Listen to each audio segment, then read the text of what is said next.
are listening to Graphic Novel Explorers Club podcast, an audio book club. Greetings, explorers! For this year's Halloween special, we dissect Daphne Byrne by writer Laura Marks and artist Kelley Jones. We hope you've read today's title because there will be spoilers. Graphic Novel Explorers Club is available wherever fine podcasts are found. So be sure to leave a review and subscribe wherever you listen to this show. That's right, explorers. We're back with our Halloween special. What is this, like our third or fourth one?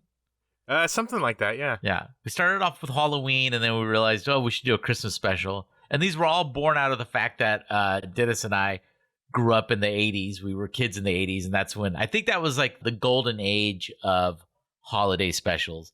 They kind of started in the 60s, but I feel like the 80s, they really, like everything had a holiday special. Absolutely. And honestly, in some ways, my kids don't understand the struggle of like, oh, they advertised the Halloween special for Friday, so we need to make sure we watch it. Like everything I've shown them has already been on DVD or streaming. You can stream it. So no one ever misses anything. Yeah. And so they always like, oh yeah, okay, we're going to watch it. Yeah, I remember one year we didn't get home in time to watch the Charlie Brown Halloween special, and I was like, no! And I remember my mom was like, Linus never sees the Great Pumpkin. He never, it's the same thing every year. I was like, I know, but it's once a year, Mom. And she's like, well, next year you can watch it. Which, side note, when there's got to be like a special in between where, because it's not the Thanksgiving special, where Linus goes from being, into witchcraft and believing in the Great Pumpkin, but then he becomes a Jesus freak and suddenly is super into Christmas. So like, there's got to be a point where like, I don't know, someone came to him door to door. I think Linus he's a child and he's just exploring all possibilities. So he's both accepting of the occult and Jesus, and probably later in life he realized a lot of Christianity came out of the occult. So right.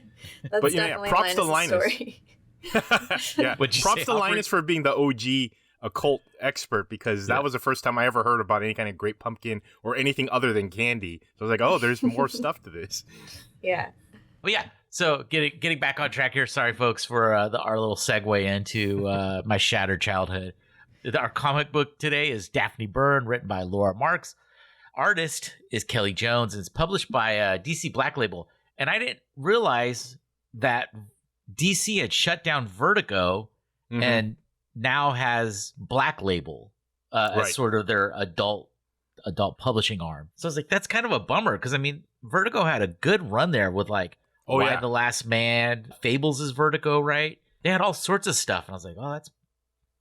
I guess they wanted the DC name attached to the publishing arm, I guess. Yeah, it's always been. It was kind of like how New Line Cinema was technically Disney, but they, there were certain things that they published underneath New Line Cinema. Touchstone. That's what. Yeah, that's what I meant. But I don't know why they shut down Virgo. I haven't kept up to date with some of the publishing bits, because I know, like, specifically this one was a subsidiary Black Label, like it's Hill House Comics, which is like a sub-label of the main DC Black Label comics itself. Speaking about the author, this is her first attempt at a comic book writing. She's typically known for playwriting as well as TV writing.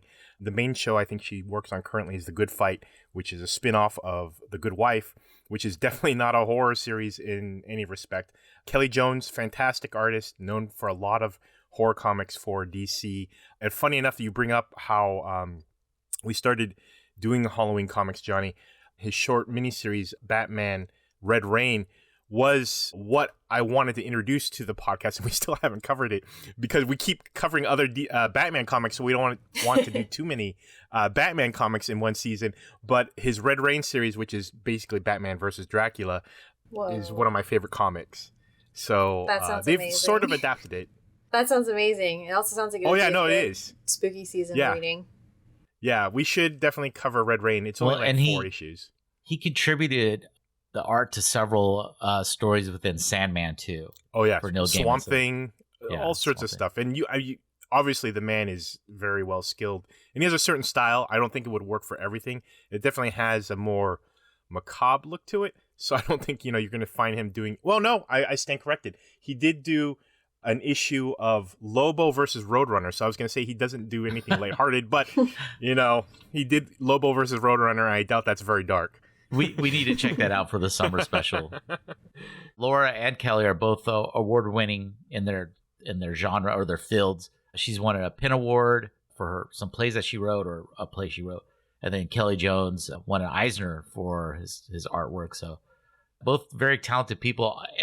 Straight up at the front, I love the art for this comic book. It reminded me, the cross-hatching style, just his line work reminded me of like all the creepy comics from the 80s, like Tales from the Crypt and stuff like that. For Creepshow, he did the comic book for the Raft story, which was, I guess he was specifically asked to do that. So. And then the Hill Comics label is from Joe Hill, who's the son of Stephen King, who, obviously introduced him probably to a lot of those like Tales from the Crypt sort of comics. I've read 2 of Joe Hill's books, and they were really good. One was Horns, which they turned into a movie starring Harry Potter. Right. And then, because I can't think of his real name. And then that's his real name. No, he had it legally changed. Yeah.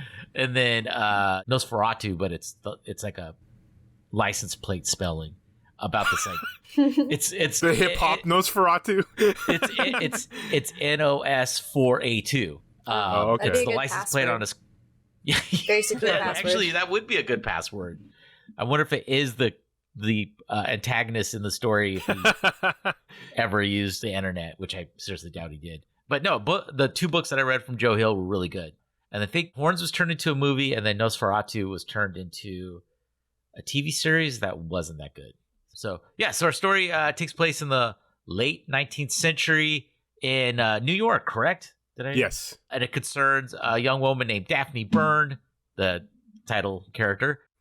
Her father has passed away, and her mother and Daphne are both grieving his loss. But her mother turns to a medium to speak to her dad, which was quite common back then. There was another book I read, and I can't think of the title, that was about this, like how they preyed upon. It was a nonfiction book about how this was a thing back at the turn of the century.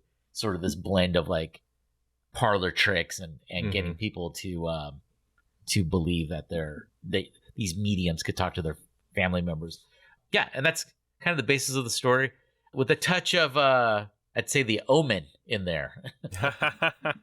Yeah, you're not really quite sure if it's just in her head or if it's actual supernatural elements, because some of the supernatural elements are, it's actually a trope I always like, where there's con artists who make you believe that there's supernatural elements, but then actual supernatural elements come out and kill them. That's usually a trope I love in horror films. Yeah.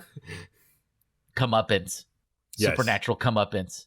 Although I remember a lot of, like you were talking about, Johnny, how this was common back then. I remember reading a lot or seeing a lot of TV shows where this was kind of a common plot element, where people would try to trick people into talking with the dead and their past husbands or daughters, and they're so desperate to speak with them they'll spend any amount of money, and I remember thinking about that when I first went to the Haunted Mansion at Disneyland, because there's the madam and the crystal ball and all that kind of stuff, and how it was supposed to be fake but it's not, so yeah, I remember a lot of that.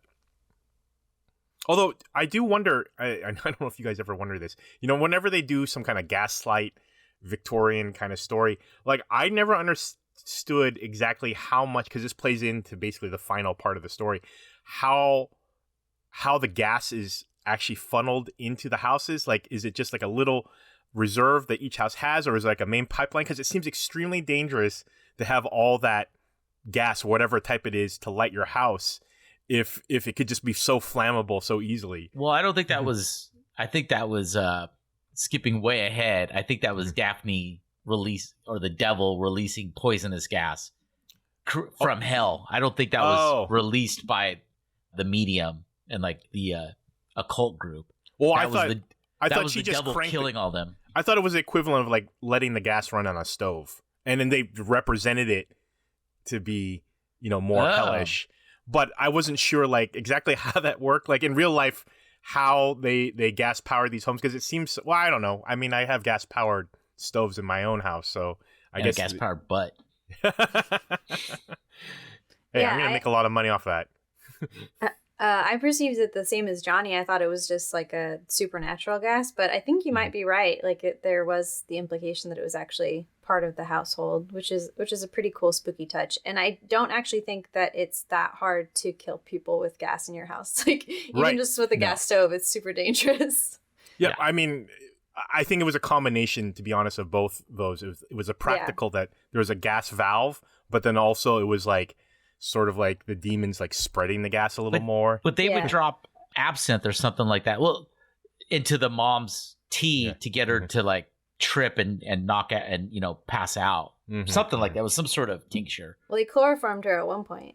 It seemed like they were doing all kinds of things to her. They chloroformed her when they're like, she's on to us. Just fucking knock her ass out. Right. Our characters in this story are Daphne Byrne, the title character, her mother, Mrs. Byrne, Noni, the family servant, Mrs. Swarthmore, who's the medium that Mrs. Burns goes to see, and then Mr. Fleming, who is accomplice of Mrs. Swarthmore, and then Mr. Brooke, a man who is like kind of like the Amazing Kreskin, who goes around disproving clairvoyance and other supernatural claims, and then Daphne's quote unquote brother, which was problematic for me because he kept telling her he was her brother, but then they seemed to have like this romantic interest in each other. It felt more like sexual interest than romantic, like a lust, kind of like abusive, codependent, like lust type of thing going on. But yeah, it was very gross, especially considering that they were calling each other brother.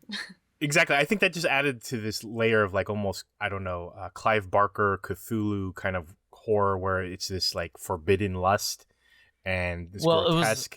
It reminded me of the what's the movie with Keanu and Al Pacino? Constantine, where he plays a devil lawyer. Oh, the Devil's Advocate. Yes, Devil's Advocate. I like Devil Lawyer. They should have titled that. Devil Lawyer. Coming this fall from Universal Studios, Devil Lawyer. But where he basically ended up having sex with his own sister in maybe that's a thing that the devil likes to see happen in family reunions. Is like, oh yeah, this is my son and my daughter. They're also together. Like together, together. Look, in our culture, this is accepted. That in devil culture. Yeah. Well, especially in Devil's Advocate. I mean, spinning off on another tangent. I mean, there was also that creepy dad, and like the mom had died, and I don't remember that. You don't remember? He was like rubbing the back of his daughter's neck or something like that in the church, and they implied that he was having relations with his own daughter. So I mean, it was like a big like, this is the sinful life of these devils. Yeah. So if you like those incestual movies, just Devil's Advocate, right, is the movie for you. And that's it for Devil Movie podcast. Yeah, incestual devil worshippers. But so then, kind of getting back to track on the story here. Daphne's father dies, and the mother, in her grief, starts going to this clairvoyant who is speaking to her deceased husband, and Daphne kind of calls bullshit on this right away. She's also a bit of an outcast from her school in that like she dresses black and all in black, so she's one of the first goth kids ever. Oh, wasn't goth just like more the default back then? I think it's actually kind of weird that the other kids were in like these brightly colored frocks in Victorian times. I mean, that's a really good point, Aubrey, because it's like gothic. That's like literally from that time period. Maybe if you dressed in bright, colorful clothes, it implied you had more wealth. Because that seems to be a point of the girls, this clique, not accepting Daphne, is that now that her father's died, they don't have any money coming in. So they like tease her about that and kind of... That and that she stares into space talking to someone who isn't there. Yeah. Right. Which is strange because she was doing that before her quote unquote brother showed up. And then it seemed to get was she all? Because she's like, yeah, she's definitely staring off into space when you're introduced to her, and I thought, oh, so was there a different entity she was talking to before her brother showed up? Maybe just hadn't been fully conceptualized into like a being that you could see yet, but she'd like it had manifested to a voice. Yeah. And once her father had died, it was able to actually be more present because her father wasn't there. And so she needed more of a physical presence to actually be in her life. And so she drew upon that voice even more so during her grief. Yeah. Yeah. And so as the story progresses, she has like really vivid, terrifying dreams. And her brother, or who he says is her brother, shows up and starts to guide her along the way and say that she, basically she has these powers to like manipulate reality to a degree. I love that drawing of when they're on the street together, and he's like, "You're not seeing things as you should be seeing them," and he warps reality for her, and like all the people on the street, even creatures like birds, become these like terrifying grief monsters, or I don't know what you would describe them as, but they're horrific. And I did the count, and this is like attention to detail from Kelley Jones. Every creature and person on the street in that panel is a creature in the next one, even minor little things. Wow. I was like, oh, that's really cool that he took the time to like keep the count on that. Yeah, that's awesome. He must have had like a separate sketchbook where you just like each one probably had like a name where he knew each character.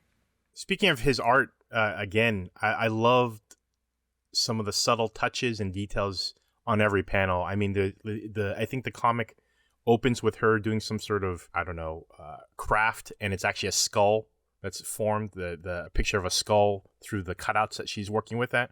There's also little, I don't know, subtle statues, like super erotic statues, like a devil and a woman, hinting at her blossoming womanhood, which we get into. There's just a lot of subtle touches that just kind of like overall just kind of, creepy in the background, like Brother, kind of infecting the different panels. Yeah, affecting like her hold on reality. And there's times too when they're walking around and the brother's there, and you'll see that third shadow, or his shadow cast without him being present there. Yeah, it's really cool. It's done really well. I really like this one. As the story progresses, we come to realize Mrs. Swarthmore is actually what you initially think is she's just a crook trying to swindle Mrs. Byrne out of money, but then we come to find out no, they're part of this cult. And her Mr. Fleming is like a subservient to Mrs. Swarthmore, and he's like, oh yeah, we're gonna get her riches, and Swarthmore tells him like, no, she doesn't have any money. We're doing something else. Like I just kind of I like that turn. It could have easily just stayed a story of someone trying to take advantage of a grieving person, but it zigs into this other story that I really liked. Right. No, I agree. It definitely, I was actually confused initially because, I mean, obviously with the schoolgirls, it's clear that they don't have enough money. So why would you want to swindle someone who basically has nothing? So yeah, it was a great reveal to see how this became from just simple crooks to like something much deeper, not even just random crooks, but they were fully embedded with the family, with the servant, which we'll find out later was even part of the whole deal. And so, I mean, they had planned for a while to basically have this happen.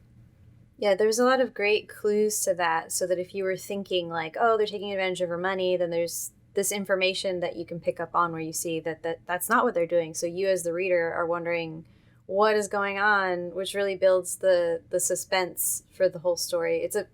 Every page is very suspenseful. I would say this is like a legitimately scary book. Oh, for sure. Because it's like, you don't know if it's her losing her grasp on reality. Like, is she slipping into madness? Daphne, I mean. Or is she actually, as we come to find out, a spawn of the devil, basically. And I think it, like, Dennis, like with you saying, oh, no, it was... like it was actually her releasing, a gas back on the occult members. Like, I didn't even think about that perspective of, oh yeah, it could just be she was actually mentally ill and a psychopath and killed all these people, just because, well, not just because she was saving her mom, but just took it overboard. But so I think there's that subtle duality of it could be this or it could be that, which just really makes me appreciate the comic book even more.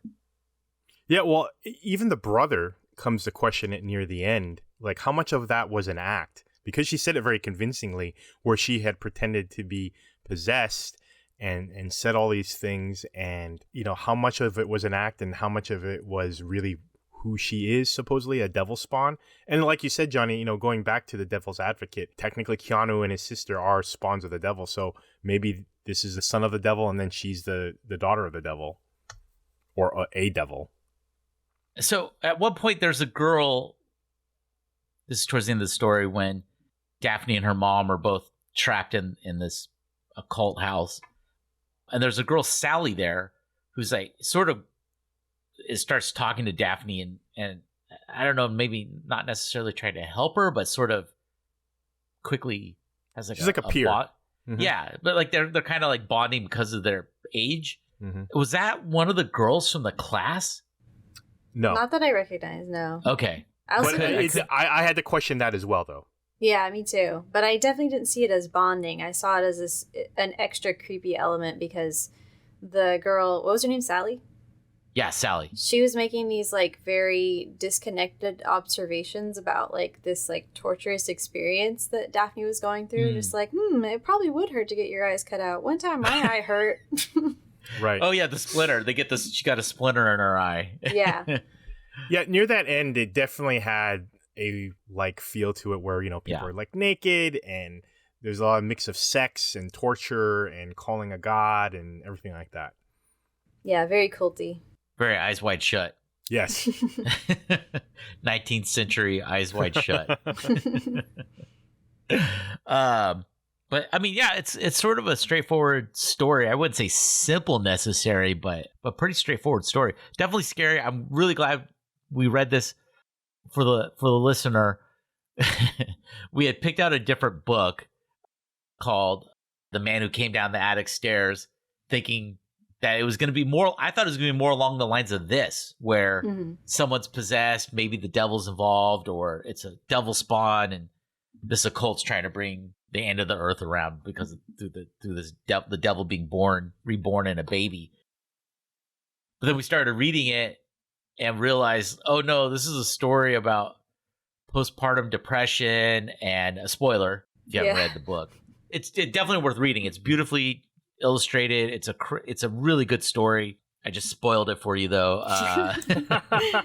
And it's very it's very it's more depressing than spooky. Like it's more sad than like spooky fun. I would say it's not fun at all. No, not at all. Once you realize what's going on, you're like, oh my god, this is such a heart-wrenching story. Yeah, the horrors of life, not supernatural horrors. Yeah. The horrors of grief in life. So we were originally going to read that, and we even were all set to go, and then we started texting each other and saying, "Oh no, I don't know if we should be reading this as a tribute to Halloween." We'll save it for Mother's Day, I guess. But oh god. But Dennis had picked this out. How did you hear about this book, Dennis? Well, we needed a new book, so I was trying to explore. I knew about Joe Hill's imprint, and so I wanted to explore what he had released, and I came across this book. So yeah, it's a great story. I'm really curious what was the germination of the story with Laura Marks, like to come out of, like you were saying at the beginning, just like she wrote TV shows for like Ray Donovan and The Expanse and The Good Fight, and like how such a departure from contemporary fiction to write this period piece about the occult and devil. And I will say also, though, and this was related to some threads on Twitter that I had read, it's interesting. Sometimes women find it hard to enter into the horror genre, not because they have a hard time writing for it, but because of the fandom and such. And it fascinates me because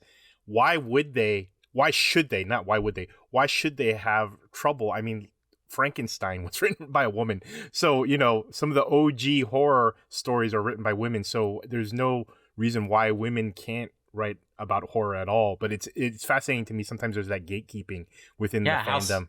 House on Haunted Hill is one of the most famous horror stories ever written by a woman. And so for them, some fans, gatekeeping fans, to think like, oh, well, they can't write. Some of these fans are very set in the mind of like just like slasher films. Well, and it's also Final Girls, that kind of thing. Centuries of misogyny from the publishing world too. Yeah. I love that you shared that about Laura Marks, Dennis, because once you said that, it like clicked for me, because this was a very easy to read comic. Like, it's the number of pages doesn't necessarily determine how quickly you can get through something, but this is something that like the flow is just really good flow, and I would say it is like a television flow. Like, it's got really good stops and starts, and it's really easy to set down and pick up again and still like understand where you are, and also carrying the suspense throughout the show, just like a season of like X-Files or something. Right. And also, unlike some comics, because this is a limited series, it's only 6 issues. I'm sure it's collected into one volume. There's no need for extra exposition regarding some kind of lore. And as listeners know from various other episodes, I hate when there's just word vomit, where there's just, it could be whatever cool, spooky story you want to tell, but then there's like this almost a whole page of just written text of like, well, then this cult did this, and because of the god of blah blah blah. And it's like, whatever, just let's get to the action. More and pictures. That's why we're here. Exactly. We'll understand. Text. We'll absorb what you need us to absorb. Just tell the story. We don't need to read Wikipedia pages about whatever the subject is, which is honestly why I used to like it sort of, but I really hate something like Ready Player One. Because after a while I read it, I was like, this reads like a bunch of Wikipedia pages about arcade games connected with a story. So like, hey, I have to play Space Invaders to finish this level. By the way, did you know Space Invaders was invented in blah, blah, blah, blah, blah, blah, blah. And then it's like, and then I won the game. And I was like, what? How is this a novel? It's funny you're saying that. Right now, I've been reading the novelization of Once Upon a Time in Hollywood by Quentin Tarantino. Like, he wrote the novel. Oh yeah, the novelization of the movie, and it's like that. I'm like, oh boy, man, you're a great director. You make great movies, but man, your book, it's just a deluge of background information on movies and shit. And I'm just like, dude, I don't fucking care. Let's just get to the main characters. I don't need, like, there's a 2-page journey on why Brad Pitt's character, him going to movies and why he goes to certain movies. And like reading the book, I realized I'm like, you don't need any of that information about this character. He's a guy that's just, he's just a weird dude who likes to be a stuntman, and that stopped because he likely murdered his wife. And then, the actor keeps him around because he likes the guy. Yeah, that stuff like that is great as a bit of trivia, or if you're sitting at the bar with the guy, but you don't need to have all the information. It's like when I go to a record store and having a guy like, hey, what's a good genre or album for this genre? And they'll tell me a general idea, but I don't need to hear like 7 years of history of Susie and the Banshees to understand that I need to get this album. Just tell me this is the album you should listen to. I don't need to hear like, oh yeah, and then the singer had problems with the drummer, and then they broke up for a little bit, and then they created this side album, and it's like, I don't need all that. I'm sure it helps actors get into the character, but right. Aubrey, do you recommend the book? I recommend it with I would say almost kind of a trigger warning, in that it is legitimately scary. It's not for kids, and I would say it's also not great if you're like, maybe if you're just in a rough spot. Like, it's very intense, especially the relationship that she has with the like brother figure. And it's about a young girl who's just always in danger. So just be in the headspace to read about a young girl being constantly in danger and experiencing stuff with cults. But yeah, the art is beautiful and the suspense is really well written. It has a great flow to it. I would probably give it 4 out of 5 stars. I don't know if you guys do stars. I just threw that out there. Hamburgers. So 4 out of 5 hamburgers. Sorry. No. we do occult circles for the Halloween special. Yeah. So 4 out of 5 pentagrams. Pentagrams. Yeah, 4 out of 5 upside down goat heads. Metal. No, it's definitely intense, and even the scene with Mr. Brooke, yeah. Without we'll save that. You should read this, but like what happens between those two and the end of it, I was like, oh shit, that's intense and scary. So yeah, I really like the book. Highly recommended. But once again, as Aubrey said, it's not. The trigger warning isn't just about graphic horror content. I mean, this is actually, honestly, a journey of a 14-year-old kind of, I hate to use the word because it sounds so corny, but blossoming. And, there's a lot of people who are trying to take advantage of that moment in her life. And it's horrific on multiple levels. And so there's some content in there that's actually deeply uncomfortable and horrifying in a real life sense, not in a supernatural sense, even if you remove the supernatural element. So it's something that you do have to be a little more mature to read, or at least have someone to bounce some stuff off of, given some of the story beats. But yeah, it's an amazing story, good read, definitely something I would highly recommend. And it's a one-shot deal, so it's not like you're trying to invest in a whole lore or series or like anything like that. I mean, who knows? Maybe they will do a sequel, but for right now, it's one and done. All right. We'll be back in December for our holiday special, and then we'll be back in the new year with season 6 of the podcast. And at the time we're recording this, we probably went over 19,000 total downloads. So thanks to everyone out there that listens to the podcast. We really appreciate that. Nice. Thanks for letting us waste your time with our dumb observations. That's it. Take care, and we'll see you guys in December for our holiday special. Yay. Bye. Bye. Bye.